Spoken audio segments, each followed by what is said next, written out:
Good morning students, मैं हूं आमिर और मैं पढ़ा रहा हूं आपको relation and function. Part number 8 में मैंने मिसलेनियस एक्सरसाइज स्टार्ट की थी। क्वेश्चन नंबर 7 तक हमने कर लिया था।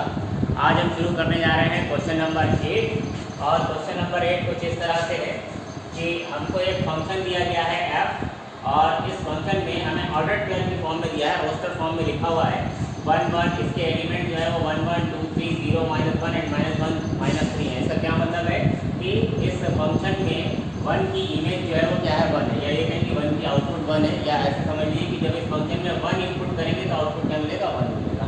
इसी तरह से 2 इनपुट करेंगे तो आउटपुट क्या मिलेगा 3 मिलेगा। 0 इनपुट करने से -1 मिलेगा, -1 इनपुट करने से -3 मिलेगा। या आप इमेज की फॉर्म में ऐसे कह सकते हैं कि 1 की इमेज 1 है, 2 की इमेज 3 है, 0 की इमेज -1 है और -1 की इमेज -3 है। ठीक है, आगे क्या कह रहे हैं कि this function f is defined from z to z। ये फंक्शन कहाँ से कहाँ डिफाइन है, z यानी कि सेट ऑफ इंटीजर से z यानी कि सेट ऑफ इंटीजर में, सेट ऑफ इंटीजर से सेट ऑफ इंटीजर में डिफाइन किया जा रहा है। ठीक है, और कह रहे हैं कि f ऑफ x जो है वो किसके इक्वल है, ax प्लस b के इक्वल है। फाइंड a एंड b, है ना। क्वेश्चन नंबर 8 आप अपनी बुक में देखिए। तो कुछ इस तरह से है, मैं थोड़ा सा इसका मैपिंग बना देता हूँ ताकि आपको अच्छे से समझ में आ जाए। ये फंक्शन जो है वो कहाँ से कहाँ डिफाइन है, z से z में। और z क्या होता है भाई, z क्या होता है, सेट ऑफ इंटीजर्स। इंटीजर्स में क्या होते हैं 0 1 2 3, और 0 के पीछे वाले भी सारे negative integer -1 -2 -3 and so on. तो यहाँ पर सारे इंटीजर्स हैं, यहाँ पर भी सारे इंटीजर्स हैं। और जब ये फंक्शन जो है ये लिया गया है तो इसमें 1 की इमेज क्या मिली है 1। जब आपने यहाँ से 1 उठाया है तो इसकी इमेज आपको क्या मिली है 1 मिली है। ठीक है, इसी तरह से 2 की इमेज क्या मिली है 3, 2 की इमेज क्या मिल रही है 3 मिल रही है। और 0 की इमेज क्या मिली है, 0 की इमेज मिली है -1, और -1 की इमेज जो है वो क्या मिली है, वो मिली है -3। इस तरह से इमेजेस हमको मिली है। ठीक, आगे हमको गिवन है कि f ऑफ x जो है वो किसके इक्वल है, ax प्लस b के इक्वल है। ठीक, तो क्योंकि since f of x is equals ax plus b, तो अगर मैं x के प्लेस पर यहाँ पर 1 पुट करूँगा तो मुझे आउटपुट इसकी क्या मिलेगी 1 मिलेगी। यानी कि मैं ये कह सकता हूँ कि f ऑफ 1 जो है वो किसके इक्वल है 1 के इक्वल। 1 मैं इनपुट करूँगा तो आउटपुट में मुझे क्या मिलेगा 1। और f ऑफ 2 किसके इक्वल है, f ऑफ 2 किसके इक्वल है, f ऑफ 2 जो है वो किसके इक्वल है 3 के इक्वल है। या मैं कहूँ कि f ऑफ 0 किसके इक्वल है, तो आप कहेंगे -1 के इक्वल है। और f ऑफ -1 जो है वो किसके इक्वल है -3 के इक्वल है। तो ये आपको गिवन है। और f of x is equal to ax plus b हमको दिया हुआ है, कह रहे हैं फाइंड a एंड b। तो कोई भी दो फंक्शन आप यूज़ करिए, यहाँ से a और b में दो इक्वेशन आ जाए। फॉर एग्जाम्पल मैं f ऑफ 1 का यूज़ करता हूँ, तो f ऑफ 1 का क्या मतलब होगा, f ऑफ 1 का मतलब होता है अगर मैं यहाँ पर x के प्लेस पर 1 रखूँ तो ये हो जाएगा f ऑफ 1। यहाँ भी x के प्लेस पर 1 रखना पड़ेगा, तो a इंटू 1 और प्लस b। अच्छा, हमें f ऑफ 1 की वैल्यू तो पहले ही पता है कि f ऑफ 1 की वैल्यू है क्या 1 है। तो यहाँ पर हम क्या रखेंगे 1, और राइट में क्या हो जाएगा a इंटू 1, तो a ही होगा, तो ये हो जाएगा a प्लस b। ये आ गई इक्वेशन नंबर 1। एक और यहाँ से कोई भी फंक्शन ले लीजिए, f ऑफ 2 ले लीजिए, f ऑफ 0 ले लीजिए, कोई भी ले लीजिए। तो सपोज मैं f ऑफ 0 ले रहा हूँ, तो हम जानते हैं कि f ऑफ 0 कैसे आएगा भाई, f ऑफ x कितना है, f ऑफ x कितना है ax प्लस b। तो f ऑफ 0 अगर चाहिए तो x के प्लेस पर यहाँ 0 पुट करना पड़ेगा, तो f ऑफ 0 आएगा। तो मैं f ऑफ 0 निकालने की कोशिश कर रहा हूँ, इट मीन्स मैं x के प्लेस पर क्या रख रहा हूँ 0। तो अगर मैं x के प्लेस पर 0 रखूँगा तो a इंटू 0 प्लस b, है ना।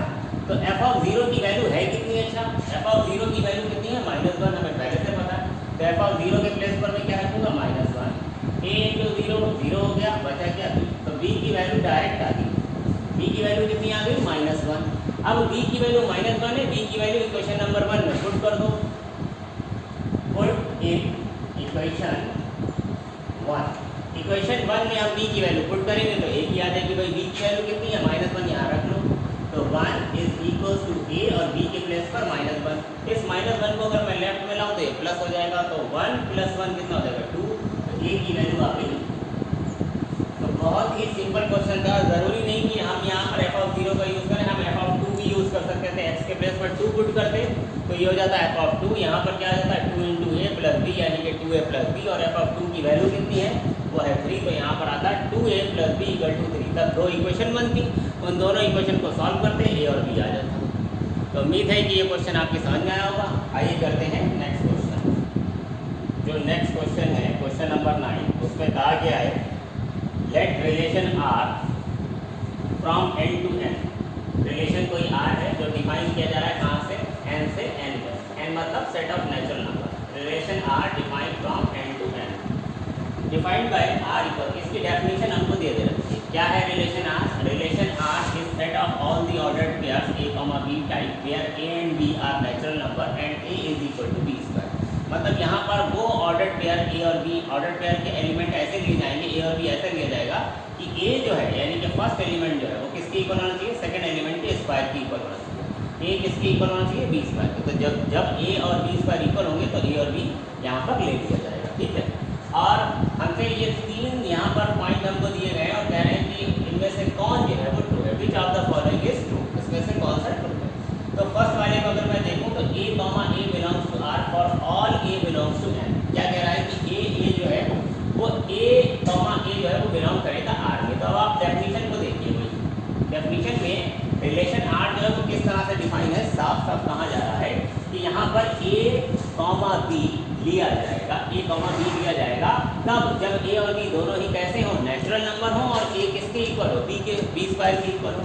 तो अब अगर मैं ये आपसे कहूँ कि a जो है वो बिलोंग कर रहा है किसमें, r में, इस रिलेशन r में बिलोंग कर रहा है, तो फिर ये तो तभी बिलोंग कर रहा होगा ना जब a और a यानी कि a जो है वो क्या हो, नेचुरल नंबर हो। ठीक है भाई, a नेचुरल नंबर होगा क्योंकि n से n में डिफाइन किया गया है, तो कोई भी एलिमेंट जब हम उठाएंगे तो वो n से ही उठाएंगे तो वो नेचुरल नंबर होगा, ठीक है।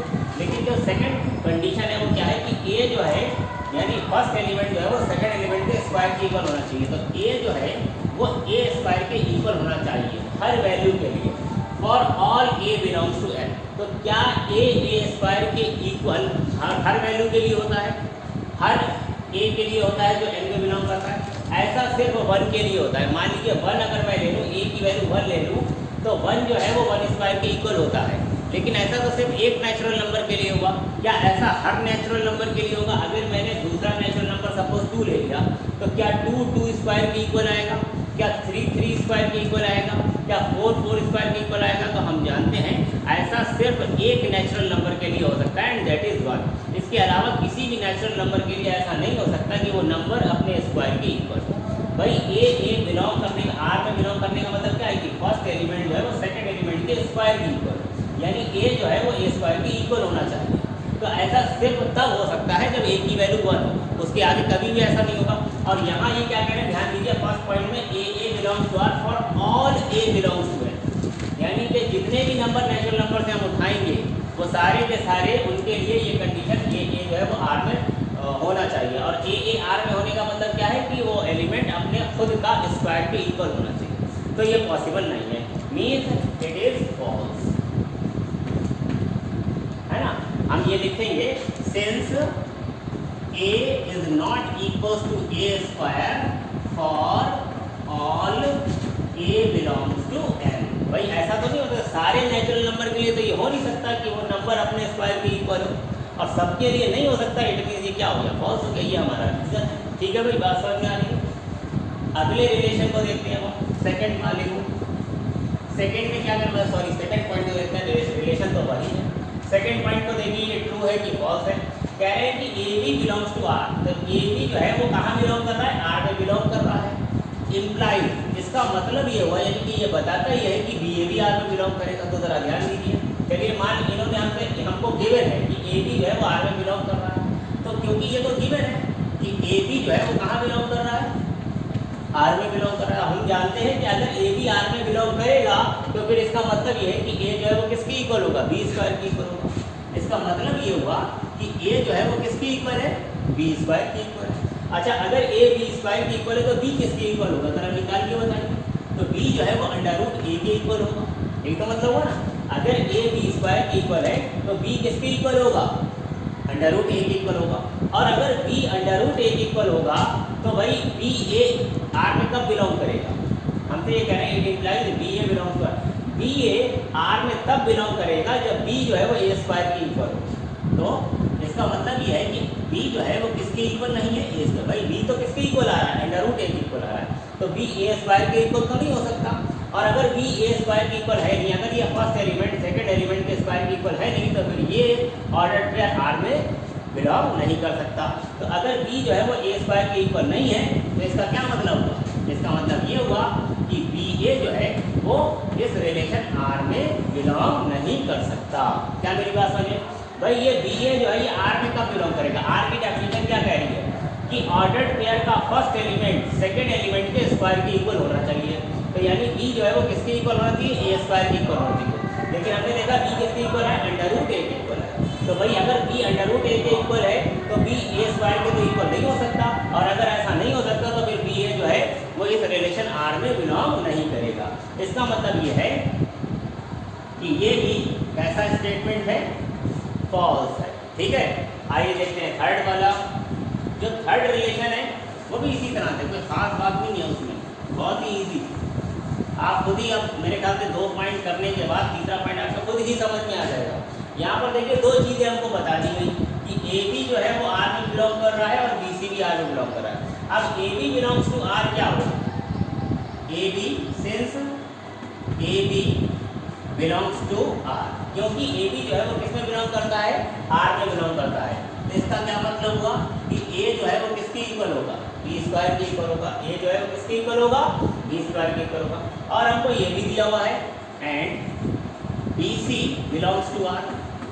ये मैं नहीं कह रहा हूँ, ये ऐसा इन्होंने हमको दिया हुआ है कि a b belongs to R and b c belongs to R, और इनका होने पर अगर ए बी और बी सी दोनों आर में बिलोंग कर रहे हैं तो ये कह रहे हैं इट इम्प्लाइज, इसका मतलब ये हुआ यानी कि ये बताता है कि ए सी भी आर में बिलोंग करेगा। तो आपको देखना है कि अगर ए बी और बी सी आर में बिलोंग करते हैं तो क्या ए सी भी आर में बिलोंग करेगा, ये चेक करना है। तो भाई अगर ए बी आर में बिलोंग करता है तो ए किसके इक्वल होगा? बी स्क्वायर के इक्वल होगा। एंड अगर बी सी आर में बिलोंग करता है तो फिर बी किसके इक्वल होगा? सी स्क्वायर के इक्वल होगा। अब ए और सी में रिलेशन निकाल के देखिए। अब अगर मैं बी के प्लेस पर यहाँ से मैं अगर बी की वैल्यू निकालने की कोशिश करूँ, बी की वैल्यू निकालने की कोशिश करूँ तो बी की वैल्यू कितनी आएगी? अंडर रूट ए आएगी। और यहाँ पर बी के प्लेस पर मैं अगर अंडर रूट ए रखूँ तो अंडर रूट ए किसके इक्वल आएगा? सी स्क्वायर के इक्वल आएगा। अगर मैं स्क्वायरिंग करूँ दोनों तरफ तो ए किसके इक्वल आएगा? सी की पावर 4 के इक्वल आएगा। क्या ये बात समझ में आ रही है? ए जो है अगर सी की पावर 4 के इक्वल है तो इसका मतलब ये है कि ए जो है वो सी स्क्वायर के इक्वल तो नहीं है ना? और अगर ए सी स्क्वायर के इक्वल है नहीं तो इसका मतलब ए सी जो है वो आर में बिलोंग नहीं कर सकता। ए सी जो है वो आर में कब बिलोंग करेगा? जब ए जो है वो किसके इक्वल हो? सी स्क्वायर के इक्वल हो। और ए किसके इक्वल आया? सी टू दी पावर 4 के इक्वल आया। इसका मतलब हम कह सकते हैं कि ए सी स्क्वायर के इक्वल नहीं है। और अगर ए सी स्क्वायर के इक्वल नहीं है it means a c can not belongs to R. इसका मतलब ये स्टेटमेंट भी कैसा है? फॉल्स है। रीज़न पूरा मैंने करके आपको दिखा दिया क्या इसका रीज़न है ना। आइए देखते हैं नेक्स्ट क्वेश्चन। क्वेश्चन नंबर 10 में हमें एक सेट दिया हुआ है ए 1 2 3 4, एक सेट बी दिया है जिसके एलिमेंट है 1 5 9 11 15 16 और ये एफ हमको गिवन है। अभी पता नहीं है कि ये रिलेशन है या फंक्शन है, लेकिन कह रहे हैं कि 1 की इमेज 5 है, 2 की 9, 3 की 1, 4 की 5 और 2 की 11। और हमसे पूछा जा रहा है कि ये 2 पॉइंट हमको दिए गए, 2 स्टेटमेंट दिए गए, कह रहे हैं check whether it is true और फॉल्स। तो पहले आपसे पूछा जा रहा है कि f is a relation from a to b. क्या एफ जो है वो एक रिलेशन है ए से बी में? तो सबसे अच्छा तरीका ये है कि आप यहाँ पर मैपिंग बनाते हैं, है ना। तो सेट ए से सेट बी में इसको डिफाइन किया जा रहा है। ये है सेट ए और ये है सेट बी। और सेट ए में कौन कौन से एलिमेंट है? 1 2 3 4, 1 2 3 और 4। और सेट बी में कौन कौन से एलिमेंट है? 1 5 9 11 15, 9 11 15 और 16। ये सेट बी के एलिमेंट हो गए। अब इस एफ को देखिए, 1 की इमेज क्या है? 5 है, तो 1 की इमेज 5 हो गई। 2 की क्या है? 9 है, 2 की 9 है। 3 की 1 है, 3 की इमेज क्या है? 1 है। उसके बाद 4 की 5 है, 4 की इमेज जो है वो क्या है? 5 है। उसके बाद 2 की इमेज 11 है और 2 की इमेज क्या है? 11। ठीक है, तो क्या वही एक रिलेशन है? तो yes it is a relation because relation is a subset of partition product across b. यहाँ पर ए में अगर हम देखें तो 1 की इमेज, अगर सारे एलिमेंट की इमेज ना भी हो तो भी ये रिलेशन है, तो कोई डाउट है ही नहीं कि एफ इज अ रिलेशन। क्योंकि रिलेशन होने के लिए हमें कोई बाउंडेशन नहीं है कि ए के सारे एलिमेंट की इमेज होनी चाहिए या कुछ की होनी चाहिए या एक एलिमेंट की यूनिक इमेज होनी चाहिए, ऐसी कोई कंडीशन नहीं है। तो ए से बी में जो भी मैपिंग होती है वो रिलेशन होती है। तो yes f is a relation.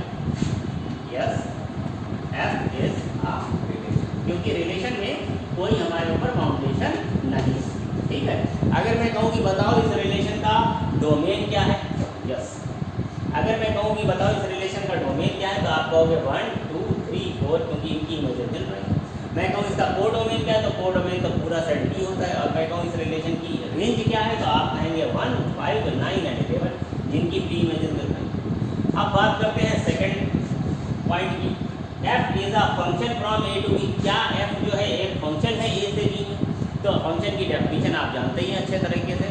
Function में अगर कोई रिलेशन f जो है वो a से b में डिफाइन हो रहा है, तो इसे हम फंक्शन तब कहते हैं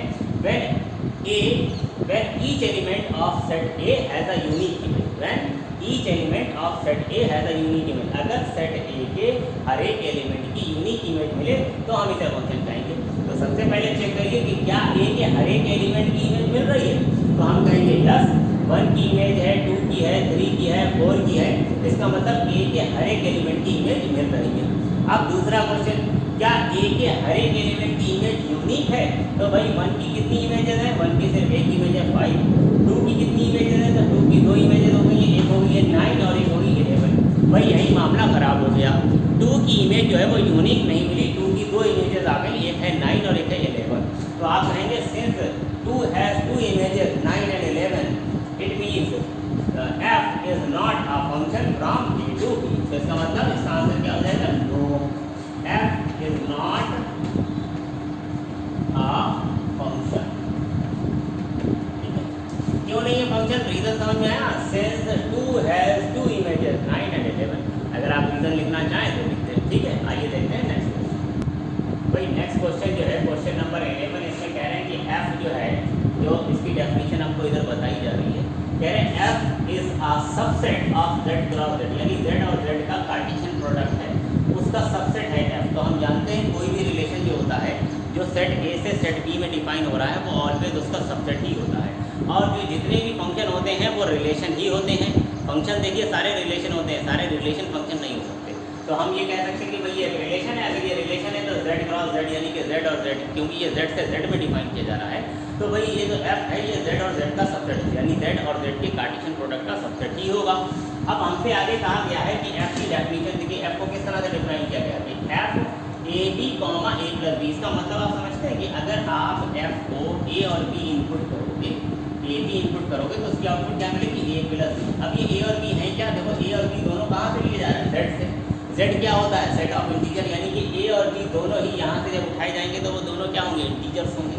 अगर और f of a b equal to a plus b का क्या मतलब है? अगर आप दो इंटीजर यहाँ से उठाएंगे और f में इनपुट करेंगे तो वो क्या करेगा? उन दोनों को ऐड कर देगा। क्योंकि देखिए ये क्या है? z।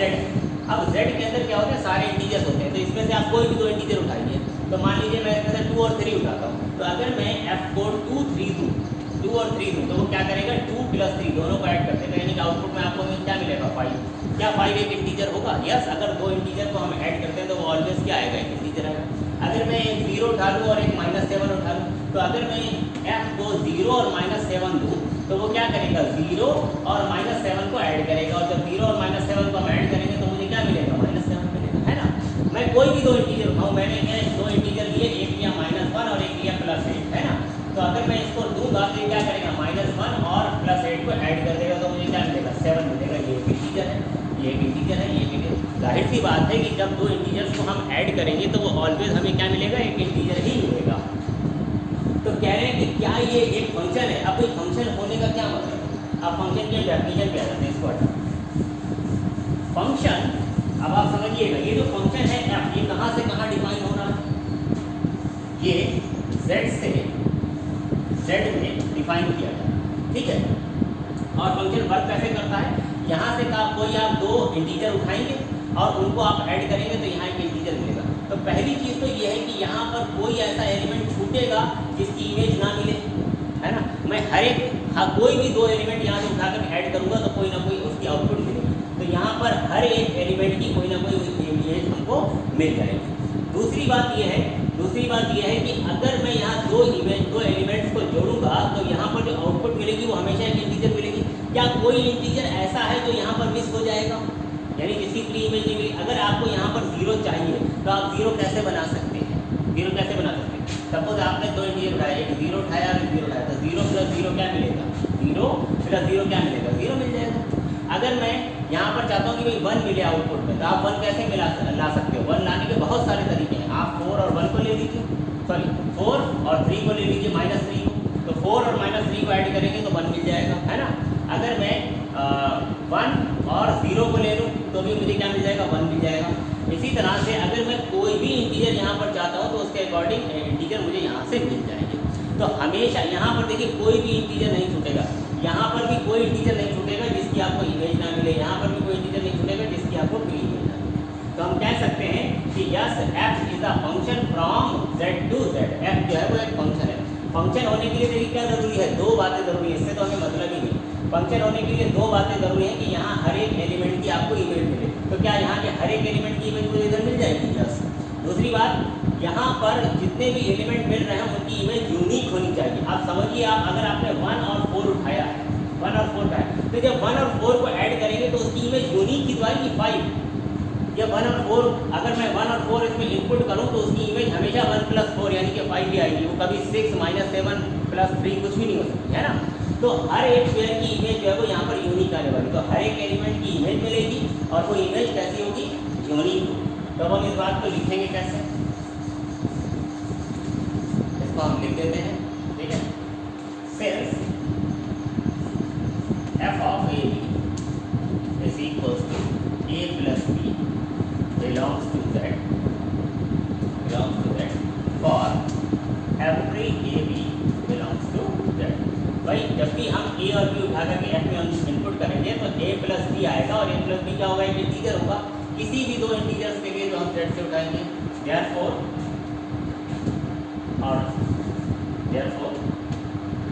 f is a function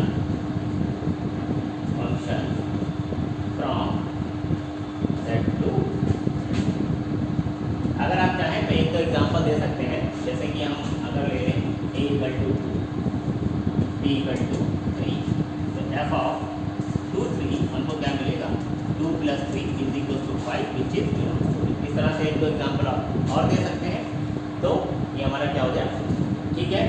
आइए देखते हैं इसको, एक्सरसाइज का लास्ट क्वेश्चन। एक और बहुत ही आसान सा क्वेश्चन, लास्ट क्वेश्चन है यहाँ पर। ए हमको दिया गया है, इसमें 9 10 11 12 13 और एफ कह रहे हैं कोई फंक्शन है जो कि ए से एन में, यानी ए तो ये सेट हो गया और एन क्या है? Set of natural number A से एन में डिफाइन है। किस तरह से कि एफ ऑफ एन जो है वो क्या है? हाईएस्ट प्राइम फैक्टर है किसका? एन का। यानी कि अगर मैं यहाँ पर एन कुछ पुट करता हूँ, सपोज मैं यहाँ पर पुट करूँ 6, तो एफ ऑफ 6 जो है वो क्या आएगा? उसका हाईएस्ट प्राइम फैक्टर आएगा। तो हम जानते हैं कि 6 के कितने प्राइम फैक्टर हो सकते हैं? 2 और 3, है ना। तो इसमें हाईएस्ट प्राइम फैक्टर जो है वो क्या है? 3। तो एफ ऑफ 6 की जो आउटपुट आएगी वो क्या आएगी? 3 आएगी। तो चलिए इसको मैपिंग कर लेते हैं ऑटोमेटिक। और हमसे पूछा क्या गया है इसमें? इसकी रेंज पूछी गई है। तो देखिए सेट ए ये है, ठीक है। ये क्या है? सेट ए है, क्योंकि ये फंक्शन ए से एन में डिफाइन किया गया है। और ये क्या है? सेट ऑफ नेचुरल नंबर है। अब ए में तो कुछ एलिमेंट है, तो ये मैं लिख ही देता हूँ। ए में कौन कौन है? 9 है, 10 है, 11 है, 12 है एंड 13 है, ठीक। और यहाँ पर ये क्या है? Set of natural number. तो सेट ऑफ नेचुरल नंबर हम जानते हैं ना, कहाँ से शुरू होगा? 1 2 3 4 एंड सो ऑन आता जाएगा। तो कहाँ तक है? इनफाइनाइट। तो जिसकी जरूरत पड़ेगी मैं उसको लिखूंगा, बाकी वो छोड़ दूंगा। तो अब फंक्शन जो f जो है वो कहाँ से कहाँ डिफाइन है? ए से एन में डिफाइन है, ध्यान दीजिएगा। अब अगर मैं निकालूँ f ऑफ 9, जब मैं 9 इनपुट करूँगा तो आउटपुट में क्या मिलेगा? 9 का हाईएस्ट प्राइम फैक्टर। अब हम जानते हैं 9 का फैक्टर जो है वो क्या हो सकते हैं? 9 के फैक्टर आप कर सकते हैं 3 × 3 या 1 × 9। तो 9 के जो फैक्टर हैं वो है 1 3 और 9, लेकिन इसमें हाईएस्ट प्राइम फैक्टर क्या है? हम जानते हैं कि 9 1 और 9 जो है ये प्राइम है ही नहीं, प्राइम तो सिर्फ 3 होता है। तो 9 का हाईएस्ट प्राइम फैक्टर जो है वो क्या है? 3 है। इसका मतलब मैं ये कहूँगा कि 9 की इमेज मुझे क्या मिली है? 3। आई बात समझ? इसी तरह से अगर मैं 10 देखूँ तो 10 के फैक्टर क्या हो सकते हैं? 10 हो सकता है 1 × 10 और क्या हो सकता है? 2 × 5, ठीक है भाई। 1 प्राइम होता नहीं, 10 प्राइम होता नहीं। प्राइम तो 2 और 5 है और इसमें हाईएस्ट कौन है? 5। तो एफ ऑफ 10 जो है उसकी आउटपुट आपको क्या मिलेगी? यानी एफ ऑफ 10 आपको क्या मिलेगा? 5 मिलेगा। यानी कि 10 की इमेज जो मिलेगी मुझे क्या मिलेगी? वो मिलेगी 5। आई बात है? बीच में 4 भी है, बट नेचुरल नंबर का 4 होगा, यहाँ पर मैं लिख दे रहा हूँ। इसी तरह से 11 के अगर मैं फैक्टर करूँ तो 11 के फैक्टर तो 1 × 11 ही हो सकते हैं। 1 प्राइम होता नहीं है और 11 ही इसका एक फैक्टर है और जो कि हाईएस्ट हो जाएगा। तो एफ ऑफ 11 जो है वो कितना हो जाएगा? वो खुद 11 आएगा। यानी 11 की इमेज कितनी आएगी? 11 ही आएगी। इसके बाद 12 की बात करें तो 12 के आप फैक्टर कर लो, तो 12 के फैक्टर क्या हो जाएंगे, 1 इंटू 12 और 2 इंटू 6 और 3 इंटू 4 और भी हो सकते हैं, नहीं बस यही हो सकते हैं। तो इसमें देखिए हाईएस्ट प्राइम फैक्टर, वैसे हाईएस्ट फैक्टर की बात करें तो वो 6 है, लेकिन वो प्राइम नहीं है। 4 इसके बाद है, ये भी प्राइम नहीं है। उसके बाद क्या है, 3, तो इसका हाईएस्ट प्राइम फैक्टर जो है वो क्या आएगा, 3 आएगा। तो इट मीन्स 12 की इमेज जो मुझे मिलेगी वो क्या मिलेगी, 3 मिलेगी। ठीक है, एफ ऑफ 12 की कितना हो जाएगा, 3 हो जाएगा। इसके बाद लास्ट देखिए 13। अब 13 के फैक्टर क्या हो सकते हैं, 1 इंटू 13 हो सकते हैं, तो 1 तो प्राइम होता नहीं है। तो 13 की आउटपुट जो मिलेगी वो क्या मिलेगी, सिर्फ 13 मिलेगी। आ रही बात समझे। तो एफ ऑफ 13 जो है वो कितना आ गया है, 13। ठीक, तो पहली चीज़ क्या ये फंक्शन है, मैं आपसे पूछना चाह रहा हूँ क्या ये फंक्शन है। तो भाई फंक्शन होने के लिए ए के हर एक एलिमेंट की इमेज मिलनी चाहिए। तो क्या यहाँ पर ए के हर एक एलिमेंट की इमेज मिल रही है आपको, यस। 9 की इमेज 3 है, 10 की 5 है, 11 की 11 है, 12 की 3 है और 13 की 13 है। क्या हर एक एलिमेंट की इमेज यूनिक है, तो 9 की कितनी इमेज है, सिर्फ एक इमेज है, दैट इज 3। 10 की भाई यहाँ पर लिखा है ना, 9 की कितनी इमेज है, ये की तो आई 3, 10 की कितनी आई 5, 11 की 11, 12 की 3, 13 की 13। हर एक एलिमेंट की ए के हर एक एलिमेंट की यूनिक इमेज मिल रही है, yes it is a function. इसका डोमेन तो पूरा सेट ए है ही, लेकिन अगर मैं बात करूँ उसकी रेंज की, जो कि हमसे पूछा गया इस क्वेश्चन में, तो आप क्या कहेंगे, रेंज। इसकी रेंज जो है वो क्या होगी, रेंज हम को डोमेन के उन एलिमेंट्स को कहते हैं जिनकी कोई प्री इमेज मिल रही हो। तो प्री इमेज किसकी मिली है, 3 की, 5 की, 11 की और 13, 5 की, 11 की और 13। तो ये हमारी है रेंज। ठीक है, और ये जो चैप्टर है आपका relation and function, miscellaneous exercise भी यहाँ पर फिनिश होती है। उम्मीद है कि ये चैप्टर आपको अच्छे से समझ में आया होगा। अभी आगे चल करके जब हम आपको रिवीजन करवाएंगे तो इस चैप्टर को और भी डिटेल में पढ़ाएंगे, क्योंकि एनसीईआरटी में बहुत ही हल्के में बहुत ही कम क्वेश्चन इसके लिए गए हैं और बहुत आसान क्वेश्चन लिए गए। थोड़ा डीप में हम इसको आगे चल के पढ़ेंगे। फिलहाल अभी आप इसका रिवीजन कीजिए, जितने एनसीईआरटी के क्वेश्चंस हैं, एग्जाम्पल्स हैं, उन सबको अच्छे से करिए। कोई प्रॉब्लम आए तो कमेंट करिए, कॉल करिए, मेहनत करिए थोड़ी सी, और थोड़ा सा रिस्पॉन्स दिखाइए, हमें पता चले कि आप पढ़ रहे हैं, हमें पता चले कि हाँ कुछ प्रॉब्लम भी आ रही है। हम वीडियो भेज रहे हैं, सिर्फ वीडियो भेजते जा रहे हैं और आपकी तरफ से कोई भी रिस्पॉन्स नज़र नहीं आ रहा है, तो हमें पता भी नहीं चल रहा भैया कोई पढ़ भी रहा है कि नहीं पढ़ रहा है। नेक्स्ट मंडे आपको कॉपी चेक करवाने आना है। आज डेट है शायद 17 है ना, 17। तो आपको मंडे को मॉर्निंग में कॉपी चेक करवाने आना है। आप कॉपी अपनी लेकर के आएंगे मैथ्स की, मैं देखूंगा आपने कितना काम किया है, कुछ होमवर्क करते भी हैं कि नहीं करते हैं, कि बस खाली वीडियो देख लिया और छोड़ दिया। ठीक है, अगर कॉपी में कोई प्रॉब्लम आएगी तो भाई घर पर आपके बात की जाएगी। तो और कॉपी लेकर के आएँ, और अगर आपको जिन क्वेश्चन में प्रॉब्लम आई है तो आप उनको जो है वो नोट डाउन करके ले आएँ। मैं यहाँ पर आकर के जब आप कोचिंग में आएंगे मॉर्निंग में, तो मैं आपको सारे क्वेश्चन के सलूशन दूँगा। Thank you.